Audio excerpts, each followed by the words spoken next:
Hello! Magandang hapon mga kasari-sari test ko dyan.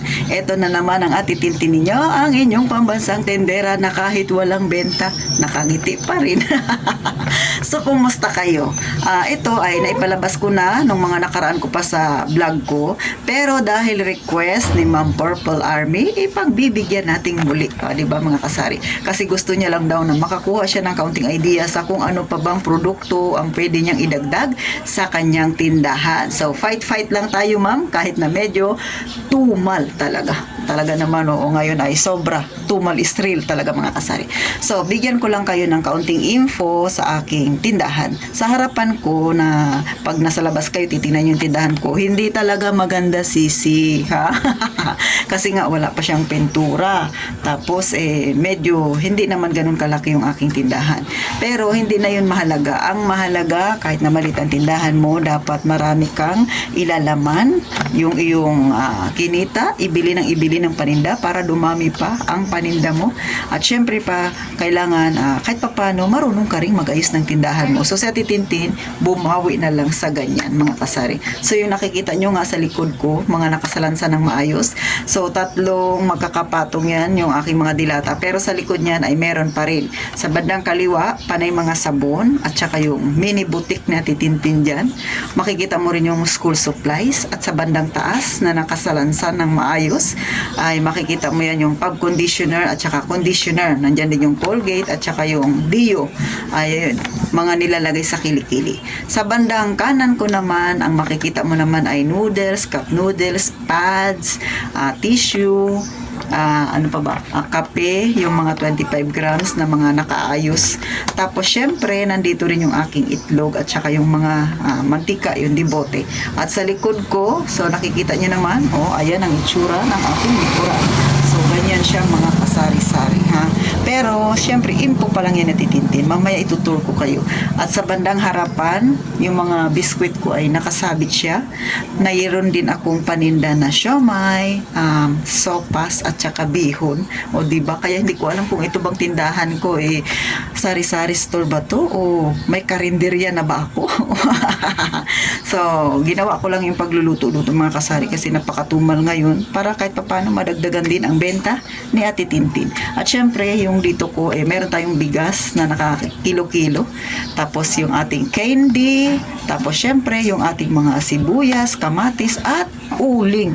Tapos meron din tayong tubig, yung sa galon. So, yan ang itsura ng aking tindahan. Pero eto na ha, ang itsura talaga. Syempre, itutur ko na kayo mga kasari. So, ganito ang makikita ninyo. So, ayan ang bandang kanan. So, kita nyo ba mga kasari? Yan. Mga itlog. So, hindi pa ako nakapamili kasi kanina ay umulan. Kaya maraming bungi-bungi yung aking tindahan. So, ganyan. Yan ang makikita mo yung sa taas. Yan. Tinaas ko yung mga bihon na yan para hindi abutin ng bubuit. Hindi sila nakakarating dyan mga kasari. So, yan siya. So, makita nyo na yun yung kusina. So, sa baba, kita nyo. Ayan, mga sound box ko, hiwalay. Tapos dito, sa bandang part na to, ayan siya. So, ito yung mga soft drinks ko. Medyo bawas na kasi nga dapat mamimili ako mga kasari kanina. Kaya lang, umulan. So, yan yung aking mga kape. Ayan. Yan. At yan naman yung likod ko, yan na yung sa bandang kaliwa na sinasabi ko, yung aking mini boutique. Yan mga kasari. So, eto na siya. Ito yung aking ref. Ang pambayad ko ng kuryente, ay bayarin ko sa kuryente. So, yan. Makikita nyo. So, yan yung mini boutique ko. Pero nakahiwala yung aking mga gamot, mga kasari. Doon banda sa unahan yung aking gamot. So, iniwalay ko lang. So, yan yung makikita ninyo. So, yung mga sabon ko yan. Kayo ba? Paano ba kayo mag-arrange ng inyo? So, mayroon pa tayong tindang payong. Tsaka yan. Kita nyo mga kasari. So, hindi. So, hindi ko nga alam kung sari-sari store pa ba itong tindahan ko. Mini grocery ba ito? Mini karinderya ba ito? Pasensya na kayo against the light kasi mga kasari. So, yan yung harap ng tindahan ko. Single na mga juices, yan yung pinakaharap. So, yung mga biscuit ko, ayan Makita ninyo. Ayan. So, yan siya. So, ganyan siya mga kasari. So, eto, kung makikita niyo, ito yung aking mga gamot. So, dalawa yan. Ganyan na itsura niya. Ayan. Tapos may mga plastic din akong binibenta. Ayan. So dito makikita mo, may tubig din akong binibenta. So meron pa akong mga empty na galon, kaya lang hindi pa nalagyan nandun sa labas. So yan siya. Ayan ang makikita mo mga kasari. So di ba mga ganito pa ako. So yan siya. So ayan ang aking maliit na tindahan mga kasari. Gaya nga ng sabi ko, sa harapan ay hindi siya ganun kaganda. So bawi na lang si Ate Tintin sa pag-ayos ng aking mga paninda. So medyo napansin niyo may mga bungi-bungi na kasi nga dapat kaninang umaga ako ay nabili. Pero biglang lumakas ang ulan so hindi ako natuloy. Baka bukas na lang ulit ng umaga ako mamimili mga kasari. So ganyan lang si Ate Tintin mag-ayos ng tindahan. So kung napansin niyo lahat ng kape, yan, nakataas yan. At yung aking mga noodles na nakikita ninyo mga kasari. So, meron pa akong stock niyan. Kung napansin niyo may karton kayo dito banda nakita. So, may mga noodles din yun na nakalagay. Pero ito, kunti lang yung dinidisplay ko. Kasi sa gabi, tinatanggal ko yan dyan sa stand. Nilalagay ko ulit sa karton.